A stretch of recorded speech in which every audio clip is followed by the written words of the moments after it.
Om Shanti 13 August 2025 साकार मुरली मुरलीर मुख्य point रे परम पिता परम शिक्षक परम सद्गुरु शिव बाबा कहते मिठे बच्चे ब्रह्मा होती अकाल मृत बाबांकर कथबार्ता चलप्रचल होता सिंहासन जेतेबेले से ब्रह्मा शरीर में आसती सेतेबेले तुम ब्राह्मण मानक रचना करिथांती। ब्रह्मा होती अकाल मृत बाबांकर कथबार्ता चलप्रचल होता सिंहासन जेतेबेले से ब्रह्मा शरीर में आसती सेतेबेले तुम ब्राह्मण मानक रचना करिथांती। प्रश्न बुद्धिमान संतान माने क्यों रहस्य को बुझी ठीक रीति रे बुझाई पारिबे। बुद्धिमान संतान माने क्यों रहस्य को बुझी ठीक रीति रे बुझाई पारिबे। उत्तर ब्रह्मा किए एवं से ब्रह्मार विष्णु किपरि होउछंती। प्रजापिता ब्रह्मा एठारे अछंती से कौनसी देवता नुहंती। ब्रह्मा ही ब्राह्मण मानक द्वारा ज्ञान यज्ञ रचना करिछंती। एही सबु रहस्य बुद्धिमान संतान माने ही बुझी बुझाई पारिबे। अश्चरोही एवं पदातिका माने एथिरे त द्वंद्वरे पड़िबे। गीत ओम नमः शिवाय। ओम शांति भक्ति रे जनकर ही महिमा गान करिथांती। महिमा तो गान करिथांती ना किंतु ना तांकु जानिछंती ना तांकर यथार्थ परिचय को जानिछंती। जदि यथार्थ महिमा को जानिथांते तेबे वर्णना निश्चय करिथांते। तुमे संतान माने जानिछ सर्वज होउछंती भगवान मुख्य हेउछि तांकर चित्र। ब्रह्माकर संतान मध्य थिबे ना तुमे समस्ते होउछ ब्राह्मण। ब्रह्मा को मध्य ब्राह्मण ही जानी पारिबे आउ केही जानी पारिबे नाही। सेतिपाई द्वंद्वरे पड़ुछंती कहउछंती ए किपरि ब्रह्मा होई पारिबे। ब्रह्मा को सूक्ष्मवतनवासी रूपे देखाइछंती। वास्तव में प्रजापिता सूक्ष्मवतन रे रही पारिबे नाही। सेठारे तो प्रजा रचना हेउ नाही। एही संबंधरे तुम सहित बहुत वाद विवाद मध्य करुछंती। बुझाइबा दरकार ब्रह्मा एवं ब्राह्मण वास्तव में अछंती ना। जेपरि ख्रीष्टंक ठारू ख्रीष्टियान अक्षर बाहरी बुद्धंक ठारू बौद्धि इब्राहिम ठारू इस्लामी सेहीपरि प्रजापिता ब्रह्मा ठारू ब्राह्मण प्रसिद्ध अछंती। आदिदेव हेउछंती ब्रह्मा। वास्तव में ब्रह्मा को देवता बोली कहि परिबा नाही। एहा मध्य भूल।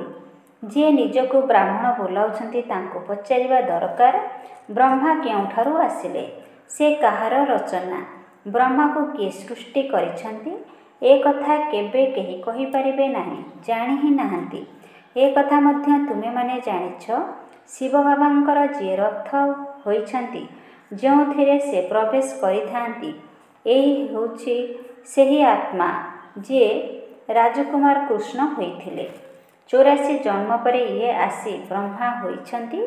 एहांकर जन्मपत्रीर नाम अलगा थिबो काहेकि ना से तो हेउछंती मनुष्य ना। पुणी एहांक शरीर में प्रवेश करने द्वारा एहांक नाम ब्रह्मा रखुछंती। ए कथा मध्य पिला माने जानिछंती से ब्रह्मा हेउछंती विष्णुकर रूप से नारायण होउछंती ना। 84 जन्मर अंतिम रे मध्य साधारण रथर ना। एही शरीर सबु आत्मा मानकर रथ। अकाल मृतंकर चालिबा बुलिबार सिंहासन सिख लोके माने पुणी अकाल तखत तैयारी करि देइछंती।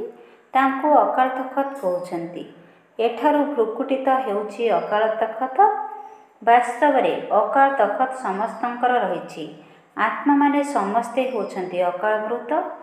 सर्वोच्च भगवान को यही रथ आवश्यक ना। रथरे प्रवेश करी बसी ज्ञान देउछंती तांको ही ज्ञान सागर कुहा जाए। रचयिता एवं रचनार आदि मध्य अंतर ज्ञान देउछंती। नॉलेज फुल अर्थ कौनसी अंतर्जामी अथवा सर्वज्ञाता नुहे। सर्वव्यापीर अर्थ अलग एवं सर्वज्ञातार अर्थ अलग। मनुष्य तो सबकिछि मिसाई जा आसुछि ताहा कहि चलिछि। एबे तुमे माने जानुछ आमे सबु हेउछु ब्राह्मण ब्रह्माकर संतान अटु। आमर कुल सबुठारु श्रेष्ठ। लोके माने देवता मानकु सर्वस्থাन देउछंती काहेकि ना सत्यजुग आदि रे देवता होइथिले। प्रजापिता ब्रह्माकर संतान ब्राह्मण होइथांती। तुम मानक व्यतीत ए कथा केही हेले जानि नाहंती। से माने किपरि जानि पारिबे जेहेतु ब्रह्मा को सूक्ष्मवतन रे अछंती बोली भाबुछंती। से जिस्मानी ब्राह्मण अलगा अछंती जो माने कि पूजा करिथांती ब्राह्मण भोजन खाइथांती। ତୁମେ ତ ବ୍ରାହ୍ମଣ ଭୋଜନ ଆଦି ଖାଉନାହଁ। ବ୍ରହ୍ମାଙ୍କର ରହସ୍ୟ ଏବେ ଭଲ ଭାବରେ ବୁଝାଇବାକୁ ପଡ଼ୁଛି। କୁହ, ଅନ୍ୟ ସବୁ କଥାକୁ ଛାଡ଼ି ଯାହାଙ୍କ ଦ୍ୱାରା ପତିତରୁ ପବିତ୍ର ହେଉଛ, ପ୍ରଥମେ ତାଙ୍କୁ ତ ମନେ ପକାଅ, ପରେ ଏହି କଥା ମଧ୍ୟ ବୁଝିଯିବେ। ସାମାନ୍ୟ କଥାରେ ସଂଶୟ ଆସିଲେ ବାବାଙ୍କୁ ହିଁ ଛାଡ଼ି ଦେଇଥାନ୍ତି। ପ୍ରଥମ ମୁଖ୍ୟ କଥା ହେଉଛି ବାବା ଓ ସମ୍ପତ୍ତି। ବାବା କହୁଛନ୍ତି, ମୋତେ ମନେ ପକାଅ। ମୁଁ ନିଶ୍ଚୟ କାହା ଶରୀର ମାଧ୍ୟମରେ ତ ଆସିବି ନା, ତାଙ୍କର ନାମ ମଧ୍ୟ ରହିବା ଦରକାର। ପ୍ରଥମେ ତାଙ୍କୁ ଆସି ରଚନା କରୁଛି। ବ୍ରହ୍ମାଙ୍କ ସମ୍ବନ୍ଧରେ ବୁଝାଇବା ପାଇଁ ତୁମର ବହୁତ ବୁଦ୍ଧି ଥିବା ଦରକାର। ଏଭଳି ବୁଝାଇବାରେ ପଦାତିକା ଅସହାୟ ସମସ୍ତେ ଝାଉଁଳି ପଡ଼ୁଛନ୍ତି। ଅବସ୍ଥା ଅନୁସାରେ ବୁଝାଉଛନ୍ତି ନା। ପ୍ରଜାପିତା ବ୍ରହ୍ମା ତ ଏଠାରେ ଅଛନ୍ତି ନା। ବ୍ରାହ୍ମଣମାନଙ୍କ ଦ୍ୱାରା ଜ୍ଞାନଯଜ୍ଞ ରଚନା କରୁଥିବାରୁ ନିଶ୍ଚୟ ବ୍ରାହ୍ମଣ ହିଁ ଦରକାର ନା। ପ୍ରଜାପିତା ବ୍ରହ୍ମା ମଧ୍ୟ ଏହିଠାରେ ରହିବା ଦରକାର, ଯାହାଙ୍କ ଦ୍ୱାରା ବ୍ରାହ୍ମଣ ହେବେ।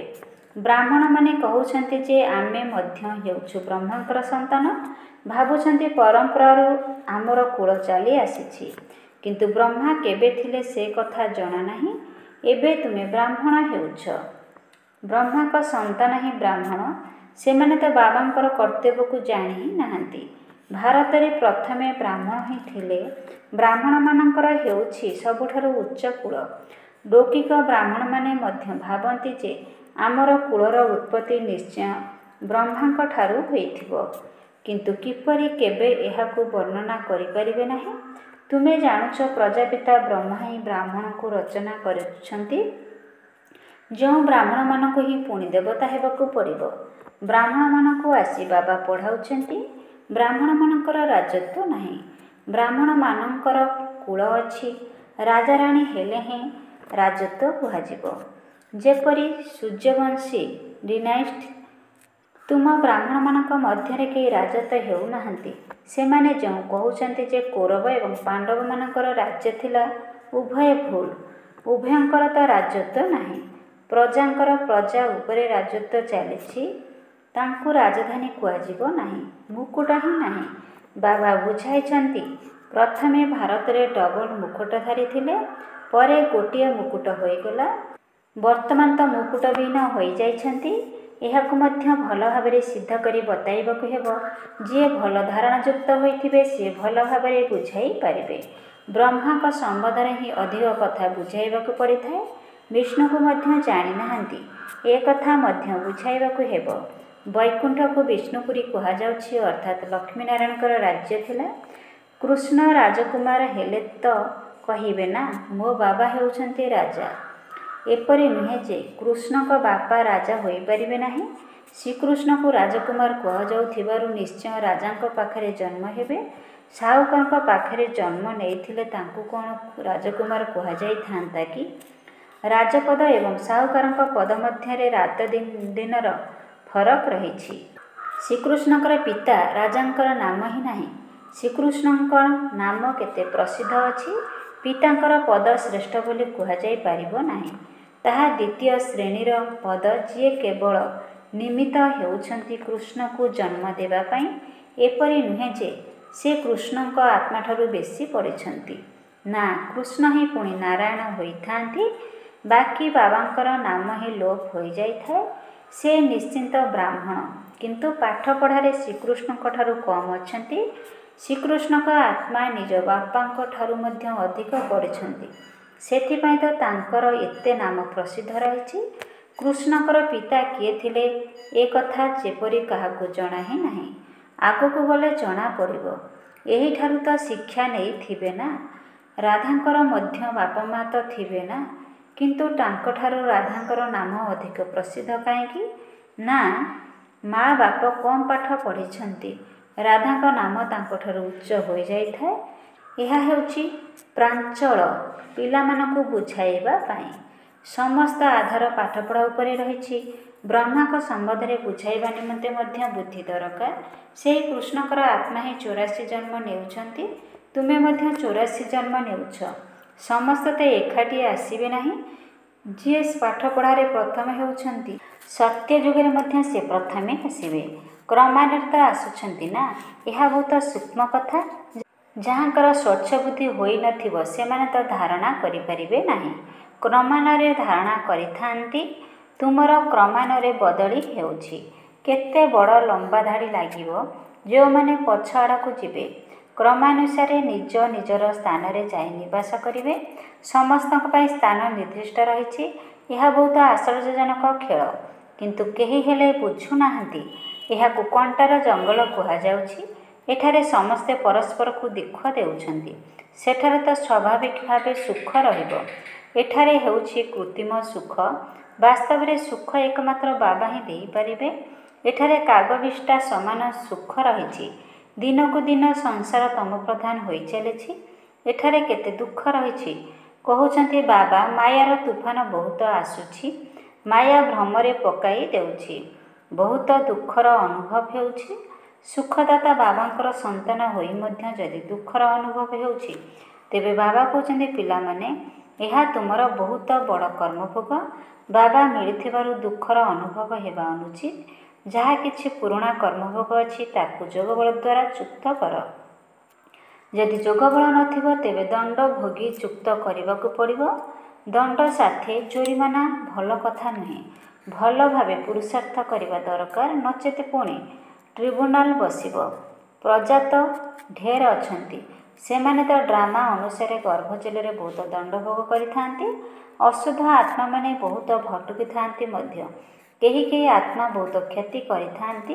ଯେତେବେଳେ କାହା ମଧ୍ୟରେ ଅଶୁଦ୍ଧ ଆତ୍ମା ପ୍ରବେଶ କରିଥାଏ, ସେତେବେଳେ କେତେ ହଇରାଣ ହୋଇଥାନ୍ତି। ନୂଆ ଦୁନିଆରେ ଏଭଳି କଥା ହୁଏ ନାହିଁ। ଏବେ ତୁମେ ପୁରୁଷାର୍ଥ କରୁଛ, ଆମେ କିପରି ନୂଆ ଦୁନିଆକୁ ଯିବୁ। ସେଠାକୁ ଯାଇ ନୂଆ ନୂଆ ମହଲ ତିଆରି କରିବାକୁ ପଡ଼ିବ। କୃଷ୍ଣଙ୍କ ଭଳି ରାଜାମାନଙ୍କ ପାଖରେ ଜନ୍ମ ନେବ। କିନ୍ତୁ ଏତେ ମହଲ ଆଦି ସବୁ କ'ଣ ପୂର୍ବରୁ କ'ଣ ନିର୍ମାଣ ହୋଇଥିବ କି? ସେ ସବୁକୁ ତ ପୁଣି ତିଆରି କରିବାକୁ ପଡ଼ିବ। କିଏ ରଚନା କରୁଛନ୍ତି ଯାହାଙ୍କ ପାଖରେ ଜନ୍ମ ନେଇଥାନ୍ତି। ଗାୟନ ମଧ୍ୟ ରହିଛି। ରାଜାମାନଙ୍କ ପାଖରେ ଜନ୍ମ ହେବେ। କ'ଣ ସବୁ ହେବ ତାହା ତ ଆଗକୁ ଗଲେ ଦେଖିବ। ଏବେଠାରୁ ତ ବାବା ବତାଇବେ ନାହିଁ। କହିଦେଲେ ନକଲି ନାଟକ ହୋଇଯିବ। ସେଥିପାଇଁ କିଛି ବତାଉନାହାନ୍ତି। ଡ୍ରାମାରେ ବତାଇବାର ନିୟମ ନାହିଁ। ବାବା କହୁଛନ୍ତି ମୁଁ ମଧ୍ୟ ଅଭିନେତା ଅଟେ। ଆଗର କଥା ପୂର୍ବରୁ ଯଦି ଜାଣିଥାନ୍ତି, ତେବେ ବହୁତ କିଛି ବତାଇଥାନ୍ତି। ବାବା ଅନ୍ତର୍ଯାମୀ ହୋଇଥିଲେ ପୂର୍ବରୁ ବତାଇ ଦେଇଥାନ୍ତେ। ବାବା କହୁଛନ୍ତି ନା, ଡ୍ରାମାରେ ଯାହା ହେଉଛି ତାକୁ ସାକ୍ଷୀ ହୋଇ ଦେଖିଚାଲ ଏବଂ ତାହା ସହିତ ଯୋଗର ଯାତ୍ରାରେ ମଗ୍ନ ହୋଇ ରୁହ। ଏଥିରେ ହିଁ ଫେଲ ହୋଇଥାନ୍ତି। ଜ୍ଞାନ କେବେ କମ୍ ବେଶୀ ହୁଏ ନାହିଁ। ଯୋଗର ଯାତ୍ରା ହିଁ କେବଳ କମ୍ କେବେ ଅଧିକ ହୋଇଥାଏ। ଜ୍ଞାନ ତ ଯାହା ମିଳିଲା ତାହା ହିଁ ତ ରହୁଛି। ଯୋଗର ଯାତ୍ରାରେ କେବେ ଉତ୍ସାହ ରହୁଛି, କେବେ ଢିଲା ହୋଇଯାଉଛି। ତଳ ଉପର ଯାତ୍ରା ହେଉଛି। ଜ୍ଞାନରେ ତୁମେ ସିଢ଼ି ଚଢ଼ୁନାହଁ। ଜ୍ଞାନକୁ ଯାତ୍ରା ବୋଲି କୁହାଯାଉ ନାହିଁ। ଯାତ୍ରା ହେଉଛି ଯୋଗର। ବାବା କହୁଛନ୍ତି ୟାଦରେ ରହିବା ଦ୍ୱାରା ତୁମେ ନିରାପଦରେ ରହିବ। ଦେହ ଅଭିମାନରେ ଆସିବା ଦ୍ୱାରା ତୁମେ ବହୁତ ଧୋକା ଖାଉଛ, ବିକର୍ମ କରିଦେଉଛ। କାମ ବିକାର ହେଉଛି ମହାଶତ୍ରୁ। ସେଥିରେ ଫେଲ ହୋଇଯାଉଛନ୍ତି।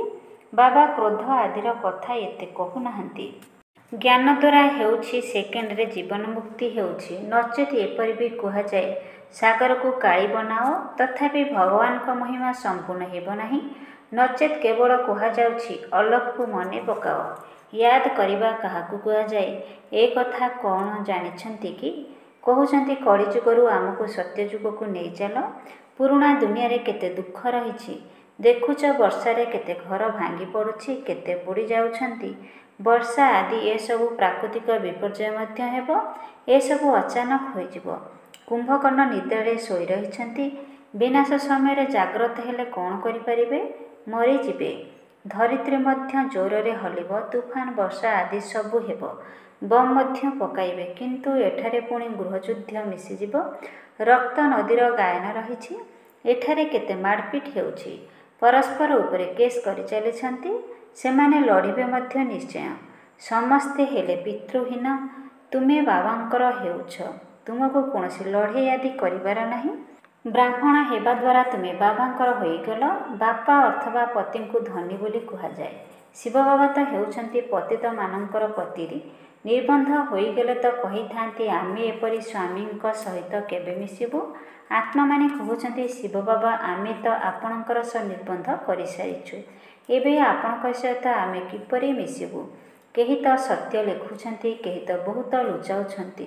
ସତ୍ୟତାର ସହିତ ଲେଖୁନାହାନ୍ତି ଯେ ବାବା ଆମ ଦ୍ୱାରା ଏହି ଭୁଲ ହୋଇଗଲା, କ୍ଷମା କର। ଯଦି କେହି ବିକାରଗ୍ରସ୍ତ ହେଲେ ତେବେ ବୁଦ୍ଧିରେ ଧାରଣା ହୋଇପାରିବ ନାହିଁ। ବାବା କହୁଛନ୍ତି ତୁମେ ଏପରି କଠୋର ଭୁଲ କଲେ ଚୁନ୍ମାର ହୋଇଯିବ। ତୁମକୁ ମୁଁ ଗୋରା କରିବାକୁ ଆସିଛି, ପୁଣି ତୁମେ କଳା ମୁହଁ କିପରି କରୁଛ? ଭଲେ ସ୍ୱର୍ଗକୁ ଯିବ କିନ୍ତୁ ମୂଲ୍ୟହୀନ ପଦ ପାଇବ। ରାଜଧାନୀ ସ୍ଥାପନା ହେଉଛି ନା। କେହି ତ ହାରି ଯାଇ ଜନ୍ମ ଜନ୍ମାନ୍ତର ପଦଭ୍ରଷ୍ଟ କରିଦେଉଛନ୍ତି। କହୁଛନ୍ତି ବାବାଙ୍କଠାରୁ ତୁମେ ଏହି ପଦ ପାଇବାକୁ ଆସିଛ। ବାବା ଏତେ ଉଚ୍ଚ ପଦାଧିକାରୀ ହେବେ, ଆମେ ସନ୍ତାନମାନେ କ'ଣ ପ୍ରଜା ହେବୁ କି? ବାବା ଗଦି ଉପରେ ବସିଥିବେ ଏବଂ ପିଲାମାନେ ଦାସଦାସୀ ହେବେ। କେତେ ଲଜ୍ଜାର କଥା। ଅନ୍ତିମ ସମୟରେ ତୁମକୁ ସବୁର ସାକ୍ଷାତକାର ହେବ, ପୁଣି ବହୁତ ପଶ୍ଚାତାପ କରିବ। ଅଯଥା ଏପରି କଲି। ସନ୍ନ୍ୟାସୀ ମଧ୍ୟ ବ୍ରହ୍ମଚର୍ଯ୍ୟରେ ରହୁଥିବାରୁ ଭିକାରୀମାନେ ତାଙ୍କ ପାଖରେ ମୁଣ୍ଡ ନୁଆଉଛନ୍ତି। ପବିତ୍ରତାର ମାନ ରହିଛି। କାହାର ଭାଗ୍ୟରେ ନଥିଲେ ବାବା ଆସି ପଢ଼ାଇଲେ ମଧ୍ୟ ତଥାପି ଭୁଲ କରୁଛନ୍ତି। ବାବାଙ୍କୁ ମନେ ହିଁ ପକାଉନାହାନ୍ତି। ବହୁତ ବିକର୍ମ ହୋଇଯାଇଥାଏ। ତୁମ ପିଲାମାନଙ୍କ ଉପରେ ଏବେ ବୃହସ୍ପତି ଦଶା ରହିଛି। ଏହାଠାରୁ ଉଚ୍ଚ ଦଶା ଆଉ କିଛି ନାହିଁ। ତୁମ ପିଲାମାନଙ୍କ ଉପରେ ଚକ୍ର ଲଗାଇଥାଏ। ଆଚ୍ଛା, ମିଠା ମିଠା ଶିଖିଲେ ଦେ ସନ୍ତାନମାନଙ୍କ ପ୍ରତି ମାତାପିତା ବାପଦାଦାଙ୍କର ମଧୁର ସ୍ନେହସମ୍ପନ୍ନ ଶୁଭେଚ୍ଛା ଏବଂ ସୁପ୍ରଭାତ। ଆତ୍ମିକ ପିତାଙ୍କର ଆତ୍ମିକ ସନ୍ତାନମାନଙ୍କୁ ନମସ୍ତେ। ଆତ୍ମିକ ସନ୍ତାନମାନଙ୍କର ଆତ୍ମିକ ପିତାଙ୍କୁ ନମସ୍ତେ ନମସ୍ତେ ନମସ୍ତେ। ଓಂ ଶାନ୍ତି। ମେରା ବାବା, ପ୍ୟାରା ବାବା, ମିଠା ବାବା, ଶୁକ୍ରିୟା ବାବା। ଓಂ ଶାନ୍ତି। ଧାରଣା ପାଇଁ ମୁଖ୍ୟସାର। 1ରେ ଏହି ଡ୍ରାମାର ପ୍ରତ୍ୟେକ ଦୃଶ୍ୟକୁ ସାକ୍ଷୀ ହୋଇ ଦେଖିବାକୁ ହେବ। ଏକମାତ୍ର ବାବାଙ୍କ ସ୍ମୃତିରେ ମସ୍ତ ରହିବାକୁ ହେବ। ଯୋଗର ଯାତ୍ରାରେ କେବେ ବି ଉମଙ୍ଗ ଉତ୍ସାହ କମ୍ ନ ହେଉ। ଏହି ଡ୍ରାମାର ପ୍ରତ୍ୟେକ ଦୃଶ୍ୟକୁ ସାକ୍ଷୀ ହୋଇ ଦେଖିବାକୁ ହେବ। ଏକମାତ୍ର ବାବାଙ୍କର ସ୍ମୃତିରେ ମସ୍ତ ରହିବାକୁ ହେବ। ଯୋଗର ଯାତ୍ରାରେ କେବେ ବି ଉମଙ୍ଗ ଉତ୍ସାହ କମ୍ ନ ହେଉ। 2ରେ ପାଠପଢ଼ାରେ କେବେ ଗଫଲତ ଅର୍ଥାତ୍ ଅବହେଳା କରିବା ଅନୁଚିତ। ନିଜର ଶ୍ରେଷ୍ଠ ଭାଗ୍ୟ ଗଢ଼ିବା ପାଇଁ ପବିତ୍ର ନିଶ୍ଚିନ୍ତ ହେବାକୁ ପଡ଼ିବ। ମାୟାଠାରୁ ହାରିଯାଇ ଜନ୍ମ ଜନ୍ମାନ୍ତର ପାଇଁ ନିଜର ପଦଭ୍ରଷ୍ଟ କରିବାର ନାହିଁ। ପାଠପଢ଼ାରେ କେବେ ଗଫଲତ ଅର୍ଥାତ୍ ଅବହେଳା କରିବାର ଅନୁଚିତ। ନିଜର ଶ୍ରେଷ୍ଠ ଭାଗ୍ୟ ଗଢ଼ିବା ପାଇଁ ପବିତ୍ର ନିଶ୍ଚିନ୍ତ ହେବାକୁ ପଡ଼ିବ। ମାୟାଠାରୁ ହାରିଯାଇ ଜନ୍ମ ଜନ୍ମାନ୍ତର ପାଇଁ ନିଜର ପଦଭ୍ରଷ୍ଟ କରିବାର ନାହିଁ। ବରଦାନ। ସଚ୍ଚା ସେବା ଦ୍ୱାରା ଅବିନାଶୀ ଅଲୌକିକ ଖୁସିର ସାଗର ଲହଡ଼ିରେ ଖେଳୁଥିବା ସୌଭାଗ୍ୟଶାଳୀ ଆତ୍ମା ହୁଅ। ସଚ୍ଚା ସେବା ଦ୍ୱାରା ଅବିନାଶୀ ଅଲୌକିକ ଖୁସିର ସାଗର ଲହଡ଼ିରେ ଖେଳୁଥିବା ସୌଭାଗ୍ୟଶାଳୀ ଆତ୍ମା ହୁଅ। ଯେଉଁ ପିଲାମାନେ ସେବା କରିବାରେ ବାପଦାଦାଙ୍କର ତଥା ନିମିତ୍ତ ହୋଇଥିବା ବଡ଼ମାନଙ୍କର ସ୍ନେହପୂର୍ଣ୍ଣ ଆଶୀର୍ବାଦ ପ୍ରାପ୍ତ କରିଥାନ୍ତି, ସେମାନଙ୍କୁ ନିଜ ଭିତରେ ଅଲୌକିକ ଆତ୍ମିକ ଖୁସିର ଅନୁଭବ ହୋଇଥାଏ। ସେମାନେ ସେବା ଦ୍ୱାରା ଆନ୍ତରିକ ଖୁସି, ଆନ୍ତରିକ ମୌଜ ଏବଂ ବେହଦର ପ୍ରାପ୍ତିର ଅନୁଭବ କରିବା ସହିତ ସର୍ବଦା ଖୁସିର ସାଗରରେ ଲହଡ଼ିରେ ଖେଳୁଥାନ୍ତି। ତେଣୁ ସଚ୍ଚା ସେବା ସମସ୍ତଙ୍କର ସ୍ନେହ, ସମସ୍ତଙ୍କ ଦ୍ୱାରା ଅବିନାଶୀ ସମ୍ମାନ ଏବଂ ଖୁସି ରୂପକ ଆଶୀର୍ବାଦ ତଥା ସୌଭାଗ୍ୟ ପ୍ରାପ୍ତ କରିବାର ଶ୍ରେଷ୍ଠ ଭାଗ୍ୟର ଅନୁଭବ କରାଇଥାନ୍ତି। ଯିଏ ସର୍ବଦା ଖୁସିରେ ରହିଥାଏ ସେ ହିଁ ସୌଭାଗ୍ୟଶାଳୀ। ସ୍ଲୋଗାନ। ସର୍ବଦା ହର୍ଷିତ ଏବଂ ଆକର୍ଷଣ ମୂରତ ହେବା ପାଇଁ ସନ୍ତୁଷ୍ଟମଣି ହୁଅ। ସର୍ବଦା ହର୍ଷିତ ଏବଂ ଆକର୍ଷମୂର୍ତ୍ତ ହେବା ପାଇଁ ସନ୍ତୁଷ୍ଟମଣି ହୁଅ। ଓಂ ଶାନ୍ତି। ଆଜିର ଅବ୍ୟକ୍ତ ଇଶାରାରେ ବାବା କହିଛନ୍ତି, ଯଦି ସହଜ ଯୋଗୀ ହେବାକୁ ଚାହୁଁଛ ତେବେ ପରମାତ୍ମା ସ୍ନେହର ଅନୁଭବୀ ହୁଅ। କର୍ମରେ, ବାଣୀରେ, ସମ୍ବନ୍ଧ ସମ୍ପର୍କରେ ଲଭ୍ ଅର୍ଥାତ୍ ସ୍ନେହୀ ହେବା ସହିତ ସ୍ମୃତି ଏବଂ ସ୍ଥିତିରେ ଲଭ୍ଲୀନ ହୋଇ ରହିବାକୁ ହେବ। ଯିଏ ଯେତିକି ଲଭ୍ଲି ଅର୍ଥାତ୍ ପ୍ରିୟ ହୋଇଥିବ ସେ ସେତିକି ଲଭ୍ଲୀନ ସ୍ଥିତିରେ ରହିପାରିବ। ସେହି ଲଭ୍ଲୀନ ସ୍ଥିତିକୁ ଲୋକମାନେ ଲୀନ ହେବାର ଅବସ୍ଥା କହିଦେଉଛନ୍ତି। ବାବାଙ୍କ ସହିତ ଲଭ୍ ଅର୍ଥାତ୍ ସ୍ନେହକୁ ସମାପ୍ତ କରି କେବଳ ଲୀନ ହେବା ଶବ୍ଦକୁ ଧରି ନେଇଛନ୍ତି। ଯଦି ତୁମେମାନେ ସର୍ବଦା ବାବାଙ୍କର ସ୍ନେହରେ ଲଭ୍ଲୀନ ହୋଇ ରହିବ ତେବେ ଅନ୍ୟମାନଙ୍କୁ ମଧ୍ୟ ସହଜରେ ନିଜ ସମାନ ଏବଂ ବାବାଙ୍କ ସମାନ କରିପାରିବ। ଓಂ ଶାନ୍ତି। ଓಂ ଶାନ୍ତି। ଓಂ ଶାନ୍ତି।